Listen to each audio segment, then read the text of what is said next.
Assalamualaikum warahmatullahi wabarakatuh. Perkenalkan, nama saya Mila Dahlan, salah satu mahasiswi dari Fakultas Ilmu Pendidikan Program Studi Pendidikan Guru Sekolah Dasar Universitas Negeri Makassar Kampus Enamo Tampone. Video ini saya buat sebagai tugas mata kuliah pendidikan agama. Baik, pada kesempatan ini saya akan memaparkan pemahaman saya mengenai membangun paradigma Qur'ani. Yang pertama yang perlu kita ketahui mengenai membangun paradigma Qur'ani yaitu, apa sih paradigma itu? Secara etimologis, kata paradigma dari bahasa Yunani yang asal katanya adalah para dan digma. Para mengandung arti di samping, di sebelah, dan keadaan lingkungan. Sedangkan digma berarti sudut pandang, teladan, kreatif, dan ideal. Oleh karena itu, dapat dikatakan bahwa paradigma adalah cara pandang, cara berpikir tentang suatu realitas.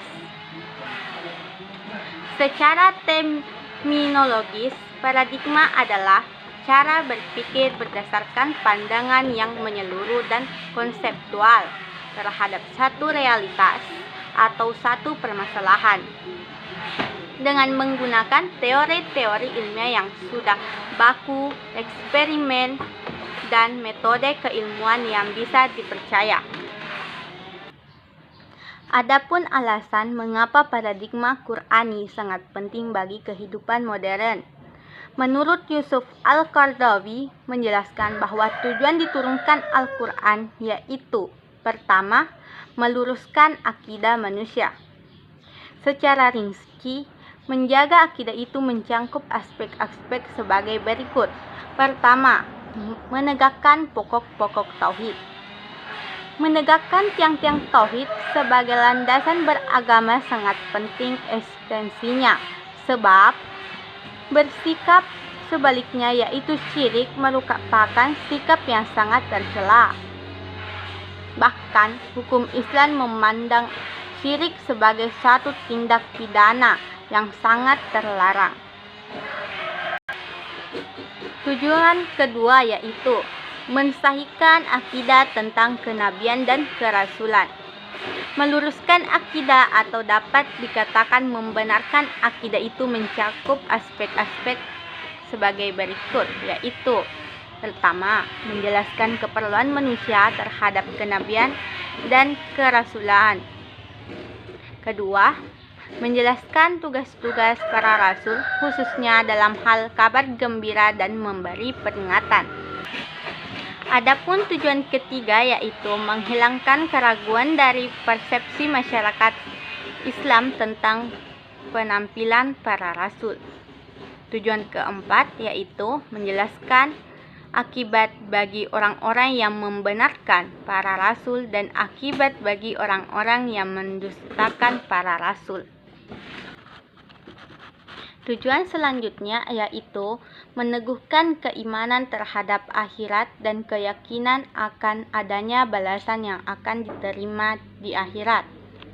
Al-Quran telah menetapkan beberapa gaya dalam upaya meneguhkan akidah ini dan mensahihkan akidah ini. Pertama, menegakkan argumen-argumen akan terjadinya pembangkitan dengan menjelaskan kekuasaan Allah Subhanahu wa Ta'ala mengembalikan makhluk sebagai semula.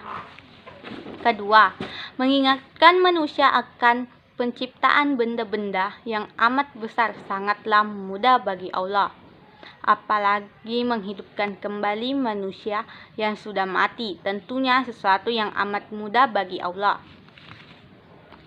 Ketiga, menjelaskan hikmah adanya pembalasan di akhirat, sehingga jelas ketidaksamaan orang yang berbuat baik dan yang berbuat buruk.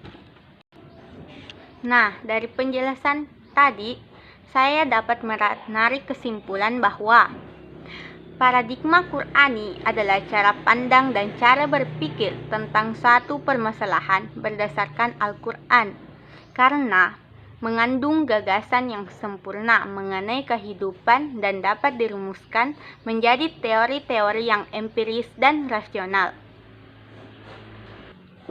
Adapun pentingnya paradigma Qur'ani bagi kehidupan modern, yaitu meluruskan akidah manusia, meneguhkan kemuliaan manusia dan hak asasi manusia, mengarahkan manusia agar beribadah secara baik dan benar, mengajak manusia menyucikan rohani, membangun rumah tangga yang sakinah, membangun umat menjadi saksi atas kemanusiaan, serta mengajak agar saling tolong-menolong.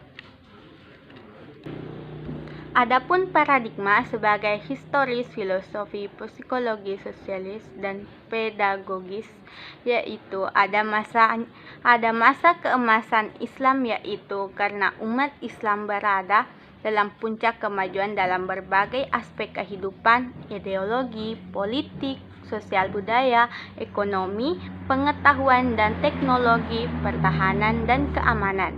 Karena itu, Islam menjadi pusat peradaban dan superpower dalam ekonomi dan politik. Hal itu karena menjadikan Al-Quran sebagai paradigma kehidupan. Adapun paradigma Qur'ani membangun argumen. Kemajuan dicapai dengan keberhasilan membangun iptek dan hal itu akan membawa perubahan dahsyat. Kemajuan melahirkan kehidupan modern. Bagi umat Islam, kemodernan tetap harus dikembangkan di atas paradigma Al-Quran. Karena Al-Quran adalah landasan atau pedoman manusia di dunia dan akhirat. Artinya, kemajuan iptek jika manusia tidak menghormat kepada Allah Subhanahu wa Ta'ala. Adapun esensi dan urgensi paradigma dalam menghadapi kehidupan modern. Ciri kehidupan modern ialah membangun dan membawa kemajuan, kemakmuran, dan pemerataan. Kunci sukses dalam dunia Islam adalah kembali kepada Al-Quran. Al-Faruqi menjabarkan dengan langkah berikut. Pertama, memadukan sistem pendidikan Islam, meningkatkan visi Islam, penegasan prinsip pengetahuan Islam. Baik, itulah tadi pemaparan materi saya serta pemahaman saya